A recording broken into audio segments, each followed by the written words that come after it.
ముందుగా శ్రీ గరుడాద్రి వైకుంఠ వెంకటేశ్వర స్వామి ఆలయానికి ఈరోజు మొట్టమొదటిసారిగా వస్తున్నా. అంటే నేను అవుట్ ఆఫ్ స్టేషన్ ఉంటాను. నేను ఎప్పుడు కూడా వీడియోస్ చూస్తుంటాను, అలాగే రమణ్ గారు పెట్టిన స్టేటస్లను చూస్తుంటాను. కానీ ఈరోజు చాలా అదృష్టంగా భావించాం. ఎందుకంటే ఎప్పటి నుంచో నేను అక్కడి నుంచి బయలుదేరినప్పుడు అనుకున్నాను స్వామివారిని దర్శనం చేసుకోవాలని చెప్పేసి. అలాగే ఆలయానికి కర్త క్రియ అయినటువంటి ముందుగా దుడ్రామన్ గారికి, అలాగే మంజుల గారికి, అలాగే ఆలయ కమిటీ మెంబర్స్ అందరికీ కూడా ముందుగా ధన్యవాదాలు. అలాగే ఈ ఈ ప్రాంత వాస్తవ్యులుగా మేము చాలా అదృష్టవంతులం.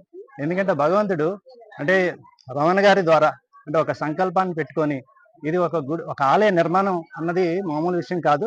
అలాంటిది భగవంతుడు ఒక రూపున అంటే దుడ్రామన్ గారిని చూస్ చేసుకొని ఆయన ద్వారా ఒక సంకల్పం పెట్టుకొని ఈరోజు మనకి ఈ ప్రాంతంలో ఇలాగా వైకుంఠ వెంకటేశ్వర స్వామి ఆలయం, అదేవిధంగా ఉత్తర ద్వారం కదండి, ఉత్తర ద్వారం ఇది ప్రముఖమైనది. సో ఈ ప్రాంత వాస్తులుగా మేము చాలా అదృష్టవంతులుగా భావిస్తున్నాం. అలాగే కామెంట్ చేశాను. ఆ కామెంట్లు ప్రతిఫలం నా దేవుడు ఆల్రెడీ నాకు శిక్ష చేశాడండి. మా అబ్బాయి నేను కామెంట్లు చేసినందువల్ల మా అబ్బాయి కాలు ఇరిగిపోయింది. మరి నాకు కూడా ఒంట్లో బాగలేదు, రకరకాలుగా జరిగాయి. ఒక అన్న సమారాధన చేస్తున్నారంటే దానికి ఎంత ఖర్చు అంటే తిరుపతిలో ఎన్ని కైంకర్యాలు చేస్తున్నారో అన్ని రకాలు కూడా ఇక్కడ ప్రతి కూడా ఇక్కడ చేయడం జరుగుతుంది. ఏమండి, డబ్బు చిన్నపాటి పెళ్లి చేస్తేనే 5-6 లక్షల పెళ్లికి ఖర్చులకి, భోజనాల ఖర్చులకి అవుతూ ఉంటది. అలాంటిది ఇక్కడ ప్రతి వారం కూడా అన్న సమారాధన అంటే ఆషామాషి విషయం కాదండి.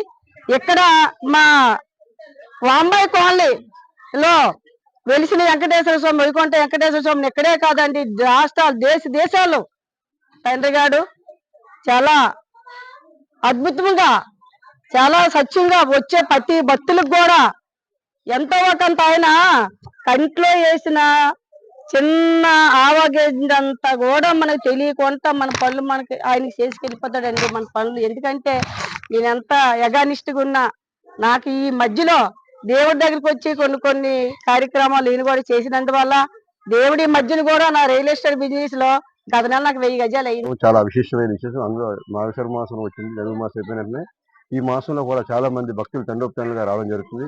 స్వామివారు పిలిస్తే పలుకుతున్నారు, అడిగితే ఇస్తున్నారు. అడగలేదే పాపాత్మ దురదృష్టవంతులు రాలేని వాళ్ళు వచ్చిన అందరికీ అన్ని కోరికలు నెరవేరుతుందని చెప్పి అపారమైన విశ్వాసంతో చాలా మంది భక్తులు కూడా మొన్నైతే ముక్కోటి ఏకాదశి రోజు విపరీతంగా చాలా ఎన్ని వేల మంది వచ్చారు, మీకు కంట్రోల్ చేయలేని పరిస్థితి. అప్పుడు లాండారు సిఐ గారు ప్రత్యేకంగా వారికి అభినందన జీవీఎంసీ వారికి కూడా ప్రత్యేక ఏర్పాటు చేయడం జరిగింది. ఈ కార్యక్రమాన్నిలో మాకు భాగస్వామ్యం అవుతూ ప్రతిరోజు ఈ కార్యక్రమాన్ని నడిపిస్తున్నటువంటి ఆలయ కమిటీ మంజుల గారు, సేవకులకి అందరికి ప్రత్యేక అభినందనలు. అలాగే మాకు అన్ని రకాలుగా అన్ని ముందు నడిపించిన వీడియో ప్రజలకు కూడా ప్రత్యేక అభినందన తెలియజేస్తూ రేపు 25 తారీఖుని వైకుంఠ ఏకాదశి సందర్భంగా ప్రత్యేక ఏర్పాటు వైకుంఠ రథసప్తమి కూడా ఏర్పాటు చేయడం జరిగింది. దానికి మీకు ఆ రోజు భారీ స్థాయిలో వంటకాలు కూడా ఎక్కువ రకాల బూర్లు, గారెలు అన్ని రకాల వంటకాలతో నిర్వహిస్తున్నారు. దానికి సంబంధించి మీకు తోచిన గారికి సహాయం కందిపప్పు అనండి, మినపప్పు, శనగపప్పు, బెల్లం ఏ మీకు కలిగితే అది మీరు విరాళంగా ఇచ్చి స్వామివారు కృపలో పాల్గొనాలని కోరుకుంటున్నాం. అలాగే రేపు అమావాస, రేపు ఆదివారం అమావాస రావడం మార్గశిర మాసంలో చాలా విశిష్టమైంది. గాజువాక 65వ వార్డు వాంబే కాలనీ గరుడాద్రి కొండపై వెలిసిన శ్రీ వైకుంఠ వెంకటేశ్వర స్వామి ఆలయం, కలియుగ ప్రత్యక్ష దైవమైన శ్రీ వెంకటేశ్వర స్వామి ఆలయంలో గత 4 రోజుల నుంచి గోదాదేవి కళ్యాణము, నెక్స్ట్ అంగరంగ వైభవంగా అన్ని రకాల పూజలు పునస్కారాలు జరుగుతున్నాయి. అదేవిధంగా ప్రతి శనివారం జరిగే అన్న సమారాధన కార్యక్రమంలో చాలా మంది భక్తులు విచ్చేసి తిరుపతిలో జరిగే విధంగా పెళ్లి వంటలతో సమానంగా చేసి ఇక్కడ అన్న సమారాధన భోజన కార్యక్రమం ఏర్పాటు చేస్తున్నారు.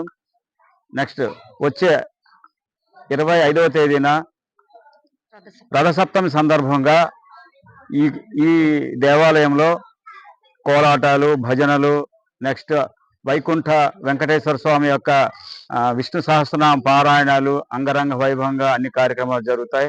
కాబట్టి భక్తులలో శ్రీ గరుడాద్రి వైకుంఠ వెంకటేశ్వర స్వామి ఆలయంలో జరుగుతున్నటువంటి పూజా కార్యక్రమాలు అవనియండి, ప్రతి ఒక్క భక్తులకి తృప్తినిచ్చేటువంటి, ఏదంటే ఎంత తినాలనుకున్నా తిన్నా, ఏది చేయాలనుకున్నా జీవితంలో తృప్తి అనేది మనిషికి ఉండదు. కానీ తృప్తి కలిగించేటటువంటి భగవంతుణ్ణి ఈ ఆలయ చైర్మన్ అయినటువంటి దొడ్రావు నన్నయ్య గారు, అలాగే ధర్మకర్త అయినటువంటి మంత్రి మంజుల గారు, వీళ్ళిద్దరూ ఆటుపోట్లు ఎన్నో పడుతూ లెగుస్తూ స్వామివారి పాదాలు వదలకుండా ఇక్కడ ఎలాగైనా ప్రాణం పోయినా పర్వాలేదు స్వామిని నించోబెట్టాలి, భక్తులందరికీ కూడా వాళ్ళ కోరికలు ఈ బాంబే కాలనీలో వెలిసినటువంటి స్వామివారి దయ వల్ల అందరి కోరికలు తీరాలి అని చెప్పి ఒక గట్టి సంకల్పంతో వాళ్ళిద్దరూ చేసినటువంటి కార్యక్రమంలో ఈ రోజు సేవకుల